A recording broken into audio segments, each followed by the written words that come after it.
జై శ్రీరామ్. అందరికీ నమస్కారం. వెల్కమ్ టు న్యూస్ అఖండ. నేను మీ కస్తూరి శ్రీధర్. మిత్రులారా, భారతదేశం కన్నెర చేస్తుంది పాకిస్తాన్ మీద. ఇప్పుడు పాకిస్తాన్ గిల కొట్టుకుంటుంది. ఈ న్యూస్ చూడండి ఒకసారి, 100% మీకు పూర్తిగా నచ్చుతుంది. ఏ పాకిస్తాన్ అయితే మన దేశాన్ని ముక్కలు చేయాలని చెప్పి చూస్తుందో, మన దేశంలో ఉన్నటువంటి మెజారిటీ ప్రజలైన హిందూ సామాజిక వర్గాన్ని అంతం చేయాలని చెప్పి చూస్తుందో, ఇప్పుడు అటువంటి ఈ పాకిస్తాను కకావికలం అయిపోతుంది. సరే, ఇక న్యూస్ విషయానికి వస్తే, కొండ నాలుగుకి మందేస్తే ఉన్న నాలుగు ఊడిందన్నట్లుంది పాకిస్తాన్ పరిస్థితి. ఓ ఎడారిని సస్యశ్యామలం చేయాలని చెప్పేసి మొదలుపెట్టినటువంటి ప్రాజెక్ట్ ఇప్పుడు పూర్తిగా పట్టాలు తప్పిపోయింది. భారత్ను వేధించాలని చేసినటువంటి ఒక పనికిమాలిన పని బిడిచికొట్టి అసలు పూర్తిగా పాకిస్తానే ఎడారిగా మారే పరిస్థితి ఏర్పడింది. దాదాపు 2 ఏళ్ల క్రితం అనుకుంటా పాకిస్తాన్ ఆర్మీ చీఫ్ అయినటువంటి ఆసిమ్ మునీరు, అదేవిధంగా పాక్ ప్రధాని షహబాజ్ షరీఫ్లో చోలిస్తాన్ ఎడారిలో గ్రీన్ పాకిస్తాన్ ఇనిషియేటివ్, దీన్నే GPI అంటారనమాట, ఈ ప్రాజెక్టును ఆర్భాటంగా ప్రారంభించారు.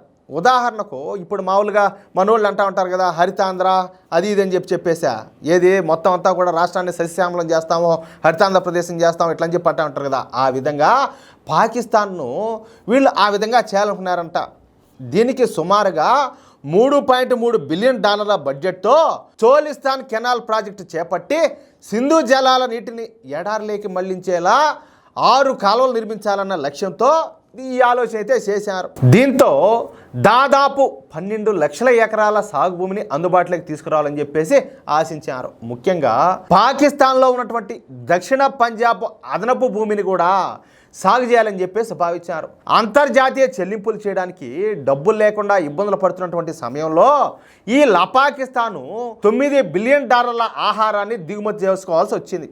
అంటే దిక్కులేనటువంటి పరిస్థితుల్లో అడకతిని ఏది $9 బిలియన్ ఆహారాన్ని దిగుమతి చేసుకోవాల్సి వచ్చింది. ఇప్పుడు వీళ్ళు అనుకుంటున్నటువంటి ఈ GPI ప్రాజెక్టు పూర్తి చేయగలిగితే ఈ చెల్లింపుల భారం అయితే తగ్గిపోతుంది అనేది వీళ్ళ యొక్క ఆలోచన. అంటే మళ్ళీ అడకతిని మళ్ళీ బయట దేశాల నుంచి దిగుమతి చేసుకోవాల్సిన అవసరం గత్యంతరం అయితే ఉండదు కదా. ఇకపోతే ఈ ప్రాజెక్టును కూడా సైన్యానికి చెందినటువంటి గ్రీన్ పాకిస్తాన్ కార్పొరేట్ ఇనిషియేటివ్ అనే సంస్థకు కట్టబెట్టినారు. ఈ ప్రాజెక్టును ఫిబ్రవరిలో ఆర్మీ చీఫ్ అయినటువంటి ఈ ఆసిమ్ మునీరు, అలాగే పాకిస్తాన్లో ఉన్నటువంటి పంజాబ్ రాష్ట్రానికి ముఖ్యమంత్రి అయినటువంటి మరియం నవాజు ఆర్భాటంగా ప్రారంభించారు. ఇంకా లేదు మన పాకిస్తాన్ ఇంకా తిరుగులేదు, మొత్తం అంతా పాకిస్తాన్ అంతా సస్యశ్యామలం చేసేద్దామని చెప్పి అనుకున్నారు. ఈ ప్రాజెక్టును ప్రకటించగానే పాకిస్తాన్లో ఉన్నటువంటి సింధు రాష్ట్రంలో అలజడి రేగింది. అక్కడ ఉన్నటువంటి స్థానిక ప్రజలు రోడ్లపైకి వచ్చి ఆందోళన చేపట్టినారు. దానికి కారణం కూడా చెప్తా. డిసెంబర్ 18వ తేదీన సింధ్ తరాకీ పసంద్ పార్టీ ఒక భారీ సమ్మెను అయితే నిర్వహించింది. భౌగోళికంగా ఈ సింధు జలాలు తొలుత పంజాబ్లోకి ప్రవేశించి ఆ తర్వాత సింధు ప్రాంతానికైతే చేరతాయి. ఈ క్రమంలో పంజాబ్లోనే అత్యధికంగా నీళ్లు వాడేసుకొని దిగువకు అసలు వదలడం లేదనేది వాళ్ళ యొక్క కంప్లైంట్ అన్నమాట. వాస్తవానికి సింధు రాష్ట్రంలో 1871 నుంచి వరుసగా కరువు రావడంతో అక్కడ నీటి విషయంలో ప్రజలు తీవ్రమైనటువంటి ఆందోళనలో ఉన్నారు. 1999 నుంచి 2002 వరకు ఏకధాటిగా అక్కడ కరువు అయితే నెలకొనింది. 14 లక్షల మంది ప్రజలు, 56 లక్షల పశువులు, 1.2 కోట్ల ఎకరాలపైన ఈ దుష్ప్రభావం అయితే భారీగా పడింది. ఈ నేపథ్యంలో వీళ్లకు సింధు జలాలు అత్యంత అవసరమైనవి. 1970 వరకు ఈ రాష్ట్రానికి సింధు జలాల్లో 70% యాజమాన్య హక్కు అయితే ఉండేది. కానీ 1991లో దానిని 40% కుదించేసి పంజాబ్కు మళ్ళీ ఇచ్చారు. చూడండి ఎంత దారుణమో. ప్రస్తుతం ఈ సింధ్ ప్రావిన్స్లో 82 లక్షల ఎకరాలు మాత్రమే సాగు చేస్తూ ఉంటే ఇంకా 1.8 కోట్ల ఎకరాలకు నీరు సరిపోవడం లేదంట. అదే పంజాబ్ రాష్ట్రంలో 3 కోట్ల ఎకరాలు సాగులో ఉన్నాయి. ఇక ఈ చోలిస్తాన్ కెనాల్ ప్రాజెక్ట్ వస్తే ఈ సింధ్ ప్రావిన్స్కు గొంతు ఎండిపోవడం ఖాయం. దీనివల్ల మరో 1.2 కోట్ల ఎకరాలు తీవ్రంగా దెబ్బతినిపోతాయి. ఈ పాకిస్తాన్లో ఉన్నటువంటి పంజాబ్లో మాత్రం 12 లక్షల ఎకరాలు అదనంగా సాగులేకి వస్తాయి. అంటే ఒక పక్కన ఎండిపోతా ఉంటే పూర్తిగా ముడ్డి కడుక్కోవడానికి నీళ్లు కూడా లేకుండా, ఏది సాగునీటికి తాగునీటికి పక్కన పెడితే, ఇక్కడ మాత్రం అదనంగా భూములు సాగులేకి వస్తాయన్నమాట. ఇక రాజకీయంగా చూసిన ఈ పంజాబ్ ప్రావిన్స్ శక్తివంతమైంది. ప్రస్తుత ఆర్మీ చీఫ్ అయినటువంటి ఆసిమ్ మునీర్ది ఈ రాష్ట్రమే. ఇక షరీఫ్ల కుటుంబం అడ్డా కూడా ఇదే.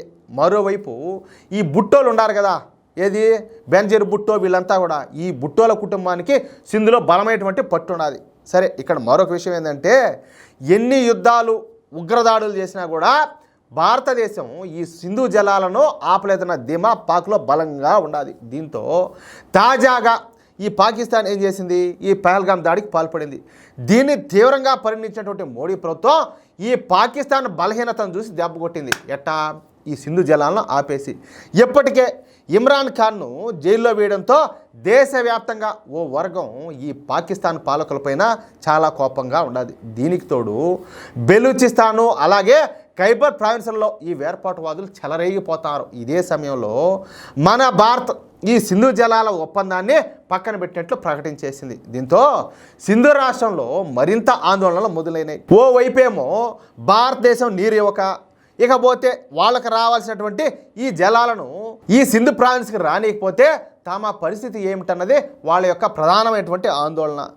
భారత నిర్ణయం ఇటు షరీఫో అలాగే ఈ భుట్టోలు ఉన్నారు కదా, ఈ భుట్టోల పార్టీల మధ్య తీవ్రమైనటువంటి విభేదాలకు కూడా కారణమవుతుంది. అంటే వాళ్ళలో ఓళ్ళే కొట్టుకొని తెచ్చే పరిస్థితి అయితే వస్తుందన్నమాట. దీంతో ఇరువురు నేతలు కలిసి చోలిస్తాన్ ప్రాజెక్టును రద్దు చేయాలని చెప్పేసి నిర్ణయం తీసుకున్నారు. ఫలితంగా ఈ గ్రీన్ పాకిస్తాన్ ఆలోచన కాస్త నీరు గారిపోయింది. చూడండి, యుద్ధం చేయకుండానే ఒక బుల్లెట్ పేల్చకుండానే చావు దెబ్బ కొట్టింది మోడీ ప్రభుత్వం. ఎట్లా, ఈ సింధు జలాలను రద్దు చేసి. అర్థం అవుతుందా, అది పరిస్థితి.